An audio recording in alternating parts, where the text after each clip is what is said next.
Welcome to Tour Today Ministries. My name is Grant Luton. And I'm Robin.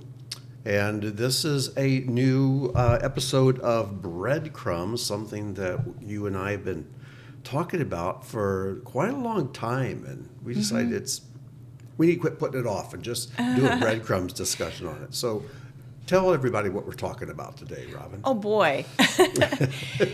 It's one of those subjects that is a little bit vague and difficult to articulate.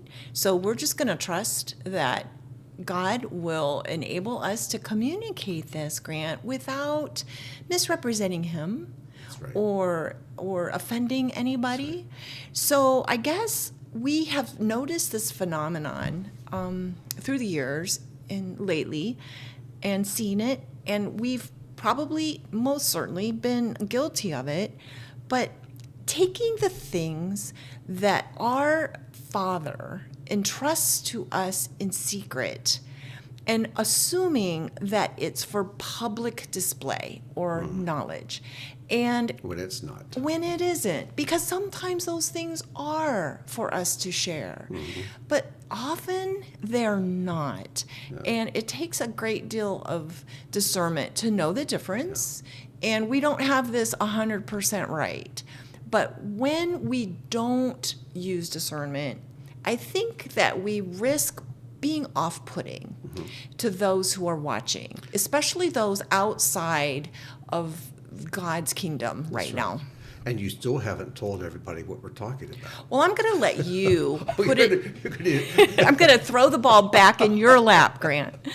Well, Because you're the one that came up with a Yeah. phrase to describe it, because we kept trying to, describe what we were both thinking and wondering how to address in our own life, and you came up with a phrase, spiritual modesty. which is probably weird to a lot of our listeners. Like, what in the world are they talking about? Well, let's talk about modesty itself. And usually when we discuss modesty, we have females in mind. And the Bible doesn't give us just clear-cut rules about how a woman should dress, but somehow we discern. You use the word discernment, and this takes discernment. We have to use discernment, and we can tell sometimes when a woman is not being modest in her dress. She's showing way too much flesh. She's sharing with the world and showing to the world things that only her husband should see. But that's not what we're here to talk about. No. But there's a spiritual counterpart to that. There are spiritual secrets, spiritual discretions, things that only our heavenly bridegroom should be a part of. But we often are immature with it, immodest with it, and we share with the world things that is not the world's business. You know what I also think can motivate that tendency is insecurity. When I see what I call PDA, or public displays of affection, with people who are a couple, it's funny, Grant, because I tend to just assume that that is a compensation for what they don't share in secret, and they're trying to make a statement because there's an insecurity that they have in their relationship. Or if a woman is married and she has a husband who does love her, although women who feel loved don't really need to flaunt. But when I see a married woman who's flaunting herself, there is such an insecurity there. So obviously there's a lack. She's trying to make up for something that's lacking in their private lives. Yes. So spiritually, if I have this drive and this need to flaunt what I have experienced with God, that is maybe something even better than you've experienced with God, and He has entrusted me with this experience, that's probably revealing an insecurity somewhere. And I think this is something that goes way back to ancient times, where people have genuine experiences with God, genuine experiences, and they've had an especially close encounter with God. And God, I think, is nudging them, saying, this is just between you and me. But they feel like you have to go out and shout it to the world. You know, the two great examples in the Bible of spiritual modesty are the tabernacle and Yeshua himself. I Because the think so, tabernacle is too. a picture of Yeshua. Right. But if you looked at the tabernacle, you did not see glory. The outer covering of the tabernacle was made of takash skins. And the only information we have about them is that they were a type of shoe leather. So the house Just of God plain, yes. was made of shoe leather. That's what you saw. When you went inside, and only the priest and then the high priest once a year in the Holy of Holies, the glory inside was unbelievable. It was incredible. Same is true with Yeshua. It says he had, there was nothing externally about him to attract us. I don't think he was a particularly handsome man or even particularly tall. He was pretty plain. But up on the Mount of Transfiguration, he took Peter, James, and John with him, and he was transfigured before them. Right. And they were just, their minds were blown. But what did he say to them when they came down from the mountain? He says, don't share any of this with anybody else until after I've risen from the dead. Keep this between us. So in other words, he's saying, what you saw on top of the mountain, this is who I am. And I could look like this all the time if I wanted. You got to get a peek. Yes. Right. It's for you. But he was spiritually modest. So he just didn't flaunt this all the time. Well, you mentioned Peter, and when I think of Peter, I smile because I think he gives us examples in his life story of he was so zealous and sometimes perhaps immature, and he was always kind of trying to be the exception and perhaps sucked the air out of the room at times. I think of the time that Yeshua was just being himself, not trying to draw attention to himself, but just being the master when he was washing the feet of his followers and his friends. And when he got to Peter, instead of Peter being humble enough to just enter into that experience, he had to be outside of that experience in some way. So he says, oh, no, not just my feet, but all of me. And the master says, you know what? If it's not just your feet, like everyone else in the room, just skip it, basically. So I think this word modesty, Grant, has a very strong correlation with humility. And that's something that we're all trying to understand and experience as we mature. Well, I think the key passage for this entire talk, and maybe we should have started with this right at the top, is in Micah chapter 6. Now, verses 6 through 8, we all know verse 8, but I want to start with 6 to get the run up to this. It's as if someone is saying, what grand gesture can I make to show my devotion to God, my devotion which is greater than everyone else's devotion? And this is how it starts. With what shall I come before Adonai and bow myself before God on high? And then he comes up with an idea. Shall I come before him with burnt offerings, with calves a year old? And that would be fine. But then he gets a better idea. Or that's not good enough. Let's go bigger. I've got a better idea. Will Adonai be pleased with thousands of rams, with 10,000s of rivers of oil? Oh, I've got even a better idea. Shall I give my firstborn for my transgression, the fruit of my body for the sin of my soul? But then God answers, and this is what it says in verse 8. He has told you, O man, what is good and what Adonai requires of you. But here they are, 3 things. Do justly. Yes.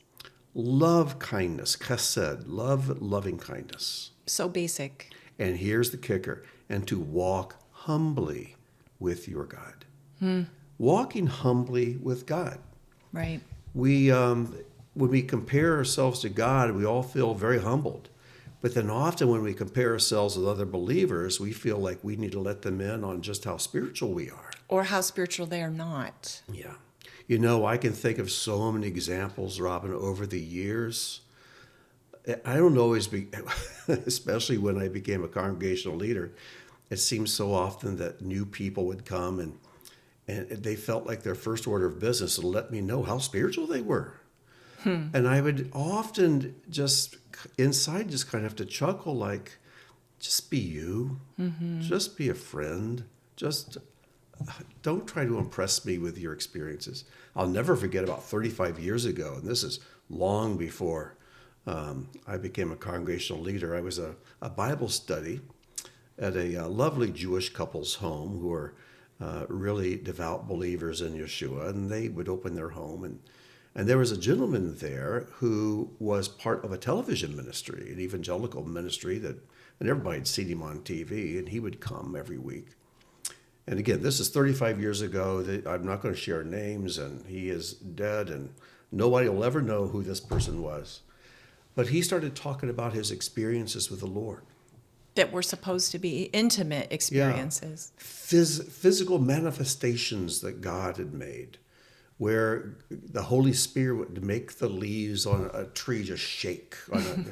And he would talk about other things and experiences. And then when he would share something, another person in the room would share their experiences, and he would come back and share his. It became like this competition. I felt like I was a scorekeeper.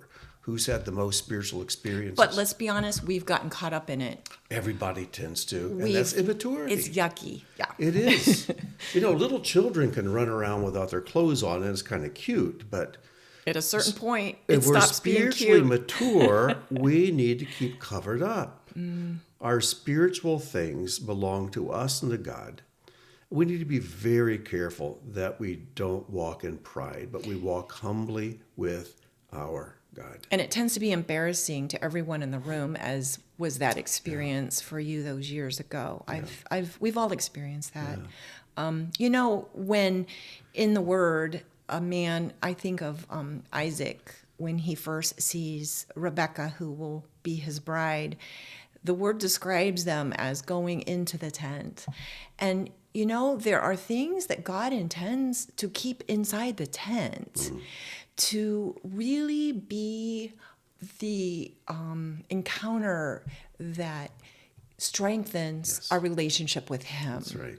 So I literally for years have kind of had a phrase that I describe like as tent time. And I'll say to you, I just haven't had my tent time with Adonai, and I'm suffering for it as you are because everyone around us suffers when we avoid that time. But Grant, I'm also thinking of how we're told that man, and we're humans, we're man, cannot live by bread alone, but by every word that proceeds out of his mouth, the mouth of Adonai, of God. And so it doesn't say that man shouldn't eat bread, because we need physical bread to live, because we're physical, but we're also spiritual. And some people just want to live on the physical bread alone and think that there's nothing to be gained by developing their soul. But then there's that other extreme. It's like, I don't need physical bread. I don't need that. I don't need physicality. I'm a little more spiritual than those around me. And it's like, to be a human, there's a walk. Walk humbly with your God. Yeah. And when we walk humbly, we use our left foot and our right foot, and then our left foot, and then our right foot. And we have to walk in balance, realizing that we're in a physical world, so be a normal person. Yes. For these people, Yeshua himself wasn't spiritual enough. Oh, because he ate and drank with sinners. So he was accused. He was accused of being a glutton and a drunkard. And hanging out with people that he shouldn't spend time with because they were too sinful. Oh, this is amazing. Right. Yeah, it's, I remember a lady, she did come to the congregation very often before she realized we had her number, and she wasn't going to get the applause that she wanted. But when she introduced herself, when she first came in, the first thing she told me is that I'm a prophetess. Oh, yeah, I remember that. First of all, a prophet doesn't go around saying, I'm a prophet. But she comes and I'm a prophetess, which right away I knew, well, you're not. And of course, she was in rebellion. She was separated from her husband. She was not under authority. Because I asked her, well, whose authority are you under? I'm under no one's authority but God's. Well, as soon as someone says that, they're a rebel. And she did everything she could over the 3 times she came to try to stir up stuff, draw attention to herself. She wrote out prophecies she wanted me to read from up front. She asked if she could come up front and prophesy. I said, no. And if everyone else was sitting, she was standing. If everyone else was standing in prayer, she was walking toward the front. If everyone else was quiet, she was clapping her hands. Yeah. There was always something happening with her that was drawing attention to her. And that's what immodesty does. Immodesty says, look at me, look at me, look at me.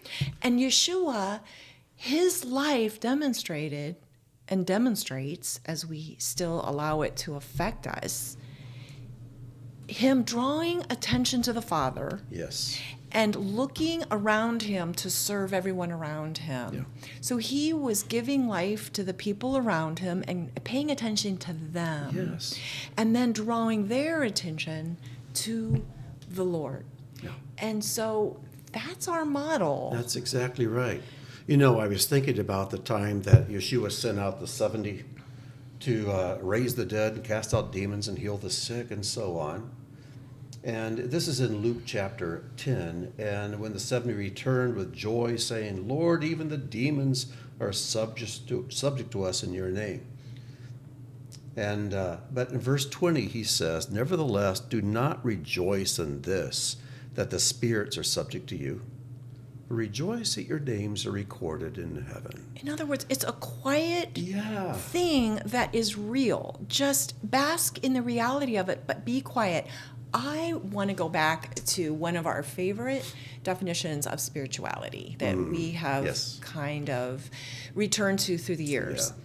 You want me to share that? I do, because I'm afraid I'll misspeak it. Well, this is the definition. This is my definition. It may not be the best, but it's so far, I don't know of a better one. Mm-hmm. But spirituality is seeing God everywhere and in everything and remaining quiet about it. Not being noisy. Just not being noisy about it. And it doesn't mean that the thing that is happening in an intimate encounter between ourselves and our bridegroom isn't deeply affecting us. But the fruit of that union isn't describing the union. It's the fruit that comes as a result of that union. Exactly. It's the spiritual children and the fruit of our life that happened as a result. That's what belongs outside the tent. Well, you know, God created trees to teach us about people. A tree is a picture of a person. And different kinds of trees are pictures of different kinds of people. And groups of trees are communities of people. But a tree is a picture of a person. Well, a healthy tree, when you see that tree, you only see half of it. Half of it is hidden. It's underground. And that's where the nutrients come from. It's that secret part of the tree that makes it strong and stable and healthy. It means it's planted.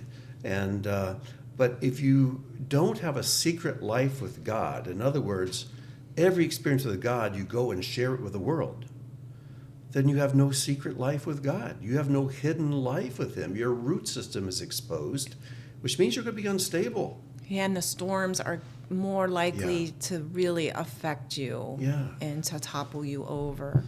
So a spiritual person, as Paul says, discerns all things. A spiritual person sees God everywhere, sees Him in everything, in every situation.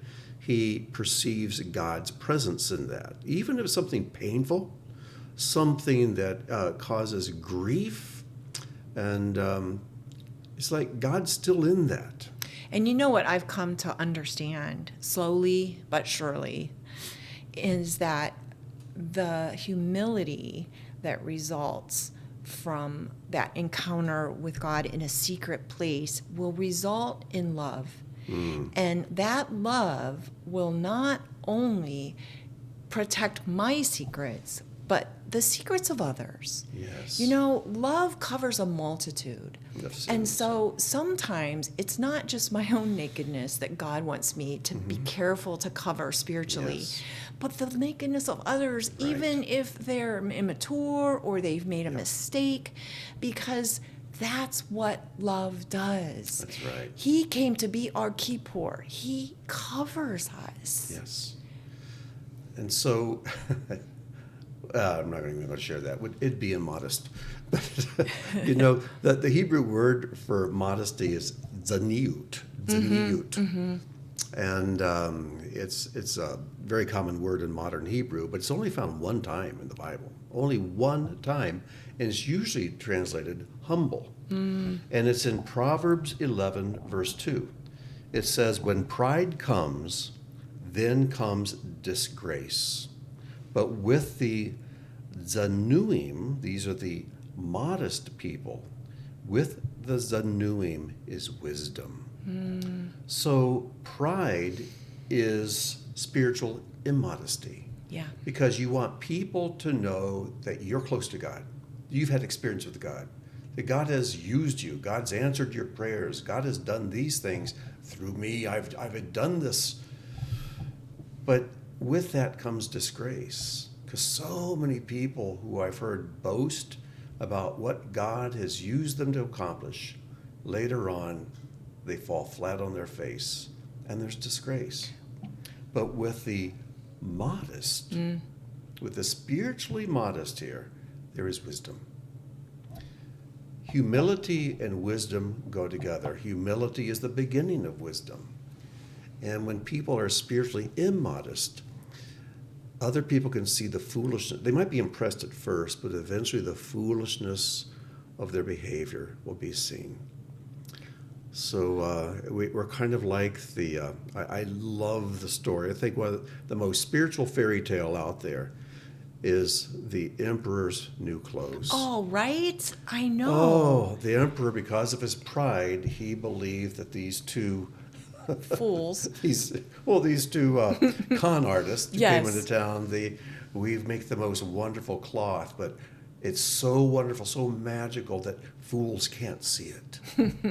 And of course, they set up all these weaving equipment, and they pretend they're weaving cloth, but nobody can see it. But nobody wants to admit they're fools, so they pretend they can see it, and they make new clothes for the king, and he goes parading through the city naked, but everybody's pretending they can see the king's clothes. Because they were afraid to be the outlier. To be accused of being a fool. Yeah. So finally a little child shouts out, "The king's naked!" And then finally they all had to admit he really was. They had all been fools. Yeah. So there was no modesty there because of their pride. Well, something you said earlier today when we were chatting about this subject is we talked about how an exception to what appears to be spiritual modesty through the word could be some of the prophets who had a very distinct mission in life, and their life did tend to draw attention to itself Yes. in their behavior and their dress. Very bizarre behavior. Kind of bizarre behavior. So I think what has been tempting through the ages is for people to try to imitate the bizarre behavior, to think that that is going to constitute a deeper spiritual life with the unseen. And so that is a huge temptation for people. Yeah, and you have to be a pretty foolish person to think, well, I'll act bizarre like that prophet, and then people will think I'm a prophet. And often, Well, it's like the emperor's new clothes. We can all see Right. you're naked. well, often the motivation for that in our world is profit, like profit. And Profit from profits, being a prophet. Yeah. you don't profit from being a prophet. No. And the prophets were very, very physically depleted Yeah. in their comforts and in their affirmation and in their just Oh, my everyday goodness. life. So you need to really we need to examine our motivations. I think our present day religious systems set us up for terrible failure because we create celebrities out of people who may begin truly humble. And none of us, Grant, can handle celebrityism. We're not wired for it as humans. So whenever that begins to occur, there is a downfall. And what did Yeshua do? When the crowd started forming, he tried to find a way to get away from them. Quiet, secret place. He avoided celebrityism wherever he is that a word, celebrityism? I just created Well, it. okay. Anyhow, he avoided it as much as he could. There's one time we have that he gave a sermon to a large crowd, but then he dismissed them. Go home. And he was always avoiding the crowds. And how many times did he work a miracle? And like at the Transfiguration, he says, don't tell anybody. And you wonder, it's fun to think about how many secrets Yeshua held in his heart and never spoke. shared. Because once you share a secret, it's no longer a secret. That's right. And the secrets that he never shared are the things that gave him the strength to endure what he had to eventually endure. Yeah. So let's not ruin things by making them public and revealing them, because they are immediately less special at times. We need to discern what is meant for public knowledge. So keep your spirituality spiritual. Yes. And if you do that, if you have a strong hidden root system with God, it'll become manifest through your fruit, through the quiet humility of your life, through the quiet wisdom, through your humble walk with God, because you do justice and you're kind, you love chesed. It's very you're ordinary. walking humbly with your God. Yes. You live a very ordinary life. You know, this may be immodest, but you and I purchased grave plots here just a few years ago. Which might seem morbid, but we just didn't want our kids to we're have to be realists. burdened with We're it. going to die. Yeah, we're pretty sure. So we have a headstone with our names on it, and we thought, well, what should we put here for a saying? And we put down, they sought to live ordinary lives with excellence. Right. And that is my goal. I want to live an ordinary life as best I can with excellence. And, you know, just up the road from us, A.W. Tozer is buried in a very modest little graveyard. You have to search for it. His headstone is about the size of a business envelope. It's small. It just says A.W. Tozer, Yeah. a man of God. A man of God. But And his he- life was his legacy, Exactly. because he loved people Yeah. and he walked humbly. Now, just up the road from us as well, between us and A.W. Tozer's grave, is another grave.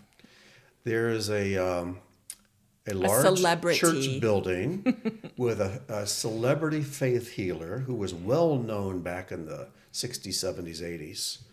And I won't mention his name, but he had a big television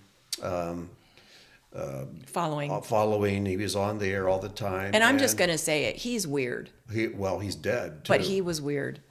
But Nobody looked at him and saw a beautiful, no. balanced life. But he knew how to make money, knew how to put on a show, and he'd have these faith healing services on Friday nights. People come in from all over the country. And his wife died, and so he's got this huge marble angel. It's got to be at least 12, 15 feet tall. It's And it made in lights up Italy. at night. Oh, yeah. And just this, and I guess he's buried there next to or under the big angel. And I thought, what a difference. There's this guy who was just weird and tried to make as much money as he could. And then up the road, probably not even 2 miles away, is A.W. Tozer with a little block of stone in the dirt. A man of God. And I think, what a difference between the two. You know that A.W. Tozer spent a great deal of time in that inner chamber of that inner tabernacle Yes. with his bridegroom. Well, you know, there's this, I came across this in a book called From Outside In. And it's a book on modesty. And I love this statement. God is largely unseen. I'll let that sink in. God is largely unseen. By choosing to reveal yourself selectively, you mirror God's hiddenness. I love that. That's so wise. It is. That's so wise. And I hope that we've managed to give some words to this kind of elusive kind of idea. But it's a beautiful thing when you can grasp it. Yeah. So I want people to be spiritual. Paul wrote, I wish you all were spiritual. I wish you were spiritual men. Because in 1 Corinthians, he talks about the fleshly believer and the soulish believer and then the spiritual believer. He says, I wish you were spiritual. I can't talk to you spiritual, but I want you. I know you too, Robin. We want all of our hearers to be as spiritual as possible, but clothe yourselves in humility and walk humbly with your God. Be very selective in how you reveal your secret walk with God and the secret things God may have shared with you. Yeah. If you have no secrets with God, you have no root system. And we want our people to be very well rooted and grounded. And beauty is found in balance. Yes. So eat the physical bread and enjoy it. Yes. And make sure that your diet consists of plenty of invisible spiritual bread That's as well. right. And walk in balance. And the less attention you draw to you, then the more God can be seen through you. And you give yourself permission to be a human. Let's give other people the same permission and honor them. That's right. That's right. So, how did we do, Robin? We were kind of Reluctant to get into this because there's so much we could say, and we don't want to offend anybody, but we just want people to walk humbly with their God, and that's what you and I want to do as well. Right. And sometimes I allow my own fear of being misunderstood to just be the fear that holds me back from even attempting to share something that I think could be helpful. So, love casts out fear. That's right. And I love the fact that we have people out there that we embrace and are a community with. So I'm just not going to let my fear of being misunderstood hold me back today. Well done, girl. Well done. All right. Well, with that, we just want to wish you shalom and may God bless. Shalom.